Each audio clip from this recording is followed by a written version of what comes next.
শিক্ষার্থীবৃন্দ, আজকে এইচএসসি তথ্য ও যোগাযোগ প্রযুক্তির তৃতীয় অধ্যায় পার্ট 2 এর বুলিয়ান সূত্রসমূহ সম্পর্কে একটি ধারণা লাভ করব। তোমাদের অনেকেরই এই ম্যাথগুলি সলিউশন করতে অনেক প্রবলেম হয়। আজকে এই সূত্রগুলো আলোচনার মাধ্যমে, প্রত্যেকটা সূত্রের ব্যাখ্যার মাধ্যমে তোমাদের একটি সম্যক ধারণা দেওয়ার চেষ্টা করব। এখানে দেখতে পাচ্ছ টোটাল 13 সূত্র আছে, 13টি সূত্র আছে। সূত্রগুলি কিভাবে হচ্ছে একবার একটু খেয়াল করো। 1 নম্বর সূত্র যদি আমরা ব্যাখ্যা করি তাহলে কি দাঁড়াচ্ছে, পৃথিবীর যে কোনো অ্যালফাবেট বা চলককে যদি আমরা অসংখ্যবার যোগ করি তাহলে একটি হবে। তাহলে কোনো কিছু তার সাথে অন্য আরেকটি কিছু অথবা এরকম অসংখ্য কিছু একসাথে যোগ করলে আমরা সেটাই পাবো। তাহলে যে কোনো একই চলক আমরা যোগ করলে একসাথে সেটাই পাবো। হ্যাঁ, পরবর্তীতে আমরা এখন যেটা সম্পর্কে ধারণা লাভ করব, সূত্র 2। সূত্র 2তে দেখতে পাচ্ছ যে কোনো দুটি চলক যদি আমরা গুণ করলে আমরা সেটাই পাবো। যেমন এর সাথে যদি আমরা এ গুণ করি তাহলে সেটাই হবে। এটার ব্যাখ্যা হিসেবে বলতে পারি, ধরা যাক এ সমান সমান 1, তাহলে আমরা লিখতে পারি A dot A equal 1 dot 1 equal 1 1 equal আবার লিখতে পারি এ। অতএব পৃথিবীর যে কোনো দুটি চলক আমরা যদি গুণ করি তাহলে সেটাই হবে। অতএব এবং সেটা বলতে পারি যে কোনো চলক বারবার আমরা গুণ করলে আমরা শেষে সেই চলকটি পাওয়া যাবে। পরবর্তী সূত্রটি হচ্ছে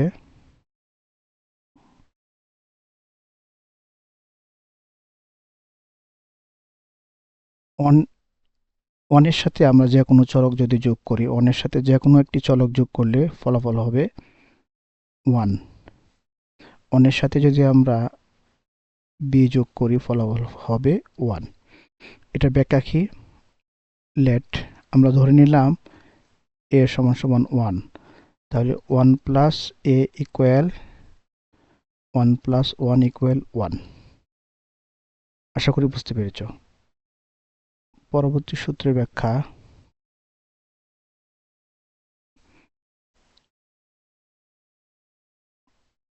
পরবর্তীতে আমরা যেটা এখন দেখব সেটা হচ্ছে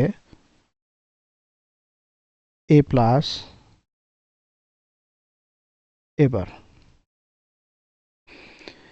তাহলে এটা আমরা এখন দেখব, কোনো কিছুর সাথে তার যে বারটা আছে সেটা যোগ অবস্থা যদি আসে তাহলে ফলাফল হবে 1, আর কোনো একটা চলকের সাথে তার বারটি গুণ অবস্থা যদি আসে তাহলে সেটা হবে 0। অর্থাৎ কোনো কিছুর সাথে তার বার যোগ অবস্থায় যদি হয় 1 হবে, গুণ অবস্থা থাকলে সেটা হবে 0। যেমন আমরা বলতে পারি, ধরে নিলাম এ সমান সমান 1, তাহলে এ প্লাস এ বার সমান সমান লিখতে পারি 1 প্লাস 1 বার। আমরা জানি 1 প্লাস 1 বার মানে হচ্ছে 0। এটা নট গেট থেকে আসছে। নট গেটের ক্ষেত্রে যা হবে এ 0 বার মানে হচ্ছে 1, আর এর মান যদি হয় 1 তাহলে এবার সমান সমান 1 বার সমান সমান 0। অর্থাৎ এ ইকুয়াল 0 হলে এ বার, এ প্লাস এ বার সমান সমান 0 প্লাস 0 বার সমান সমান 0 প্লাস 0 বার মানে হচ্ছে 1 ইকুয়াল 1। সেম ভাবে গুণের ক্ষেত্রে আমরা লিখতে পারি, সেটা গুণের ক্ষেত্রে কি করা যায় সেটা লেখা যায়। আশা করি সূত্র দুটি বুঝতে পেরেছ। এবার আমরা চলে যাব এ ডাবল বার কিভাবে 1 হয়? এ ডাবল বার ইকুয়াল এ, সেটা কিভাবে হয়? এটা একটা নট গেটের মাধ্যমে হয়। যেমন এ ইকুয়াল নট গেট দিয়ে যদি একটি ইনপুট যদি নট গেট দিয়ে প্রবাহিত হয়, সেটা হবে এ বার। সেটা আউটপুট, নট গেটের আউটপুট যদি আর একটি নট গেট দিয়ে প্রবাহিত হয়, তাহলে হবে এ বারবার, বারে বারে কাটা হয়, তারপর আমরা পেয়ে যাই এ এ। অর্থাৎ একটি চলক বা ইনপুট যদি দুটি নট গেট দিয়ে প্রবাহিত হয়, তাহলে আউটপুট সেম থাকবে। আশা করি বুঝতে পেরেছ। পরবর্তীতে আমাদের এখন যেটা শেখা লাগবে সেটা হচ্ছে ডি মর্গানস ল। ডি মর্গানস লর জন্য একটি ডি মর্গানস লর জন্য আমাদেরকে যেটা শেখা লাগবে, দেখো একটা টেকনিক আছে। ডি মর্গানসে দুটি সূত্র আছে, দুটি সূত্র। এটা হচ্ছে ডি মর্গানস ল। ডি মর্গানস লতে তোমাদেরকে যে কাজটি করা লাগবে, আমরা সবাই জানি সূত্রেতে কি থাকে, সমান থাকে। দুটি সমান দিয়ে নিলাম। এক্ষেত্রে প্রথমটা আমরা যদি প্লাস দেওয়া হয়, দ্বিতীয়টা হবে গুণ। এখানে যদি গুণ দেওয়া হয়, এখানে হবে প্লাস। তাহলে আমরা বলতে পারি যোগের উপরে হোল বার আর এ প্লাস বি হোল বার, বারটা আলাদা আলাদা বিভক্ত হয়ে যাবে। এখানে যদি হোল বার থাকে, যোগ দিয়া বারটা বিভক্ত হয়ে যাবে। তাহলে আমরা বলতে পারি A plus B whole bar equal A bar গুণন বি বার। আবার এখানে যদি বলা হয় A B whole bar equal A bar plus B bar. যোগের উপরে হোল বার থাকলে গুণ হয়ে যাবে, গুণের উপরে হোল বার থাকলে যোগ হয়ে যাবে। এই হচ্ছে ডি মর্গানসের দুটি সূত্র। তো আমাদের বুলিয়ান অ্যালজেব্রার সরলীকরণ করার জন্য এই সূত্রগুলি লাগবে। এই সূত্রগুলির মধ্যে আমরা এখন দেখলাম ডি মর্গানসের দুটি সূত্র, 7 নম্বর এবং 8 নম্বর ডি মর্গানসের দুটি সূত্র। পরবর্তীতে চলে আসো এক্সর গেট এবং এক্সনর গেটের দুটি সূত্র। সেটা আমাদেরকে মনে রাখতে হবে। A exclusive B equal A bar B plus A B bar. এই একটি সূত্র আমাদেরকে মনে রাখতে হবে। আর এ এক্সক্লুসিভ বি হোল বারের ক্ষেত্রে এটার একটা ব্যাখ্যা আছে, আমি পরবর্তী কোনো ভিডিওতে তোমাদেরকে দেখাবো। তাহলে এখানে দেখা যাচ্ছে এটার উপর যদি বার থাকে, তাহলে এটার আউটপুট হবে A B A bar B বার। ওকে, পরবর্তীতে তোমাদেরকে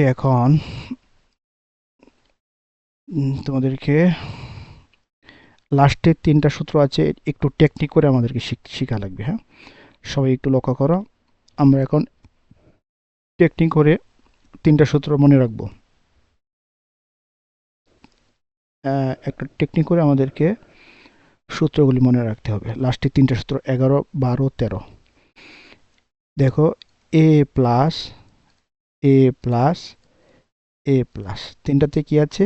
এ প্লাস। প্রথমটার মধ্যে এ একটা চলক, তার সাথে কমন আরেকটি চলক আছে। পরবর্তীতে কোনো কমন চলক নেই, ভিন্ন দুটি চলক। পরবর্তীতে কমন চলক আছে, তবে সেটার বার আছে এবং সাথে অন্য আরেকটি চলক আছে।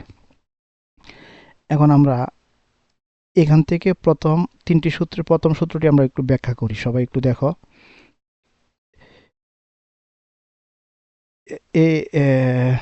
সরি, এখানে ব্যাখ্যা করছি। তো আমরা কি পাবো? এ plus A B equal A, A plus A B equal এ, এই জিনিসটা আমরা এখন প্রমাণ করব। তাহলে এ প্লাস এ বি, এখান থেকে আমরা এ কমন নিতে পারি। কমন নিলে হবে কি? এ প্লাস বি। আমরা সবাই একটা সূত্র শিখেছি, যে কোনো একটা চলকের সাথে যে কোনো একটা অ্যালফাবেট বা চলক যোগ করলে অন্যের সাথে আমরা যাই যোগ করি না কেন, ফল হবে 1। তাহলে আমরা এ গুণন 1+b সমান সমান 1 লিখতে পারি, সমান সমান a লিখতে পারি। তাহলে এখান থেকে আমরা প্রথমটার ব্যাখ্যা পেয়ে গেলাম যে a plus ab equal a কিভাবে হলো। চলে আসো পরবর্তী সূত্রে। তার মানে আমরা এখান থেকে শিখে গেলাম কোনো একটি চলকের সাথে আরেকটি চলক কমন অবস্থায় থাকলে সেটাই তার উত্তর হবে, সেটাই তার উত্তর হবে। তাহলে আমরা বলতে পারি m প্লাস mn সমান সমান লিখতে পারি m, তাই নয় কি? আচ্ছা, পরবর্তীতে আরেকটা সূত্র আমরা শিখব। যদি কমন না থাকে কোনো একটা চলকের সাথে, এখানে কোনো একটি চলকের সাথে আরেকটা ভিন্ন চলক যদি আসে, দুটি ভিন্ন চলক যদি আসে, তাহলে আমাদেরকে আলাদা আলাদাভাবে লিখতে হবে। a plus B, a plus C, a plus B, a plus C. দেখো, যদি যদি কমন থাকে কমনটাই উত্তর হবে, কমন না থাকলে আলাদা আলাদাভাবে যোগ করে পরস্পর গুণ করে লিখতে হবে। তৃতীয় সূত্রটি, এখানকার তৃতীয় সূত্রটি যদি আমরা প্রথম সূত্র দ্বারা প্রমাণ করতে চাই তাহলে কি করা লাগবে? সরি, দ্বিতীয় সূত্র দ্বারা প্রমাণ করতে চাই, তাহলে যে কাজটি করা লাগবে, আমরা ধরে নিলাম একটার সাথে দুটি ভিন্ন চলক আছে। যদি দুটি ভিন্ন চলক থাকে আমরা লিখে ফেলি। ভিন্ন চলক থাকলে সূত্র কি? উপরে এই সূত্র অনুযায়ী আমরা লিখতে পারি a প্লাস a বার, আবার লিখতে পারি a প্লাস b। আর আমরা আরেকটি সূত্র শিখেছিলাম a plus a bar equal 1।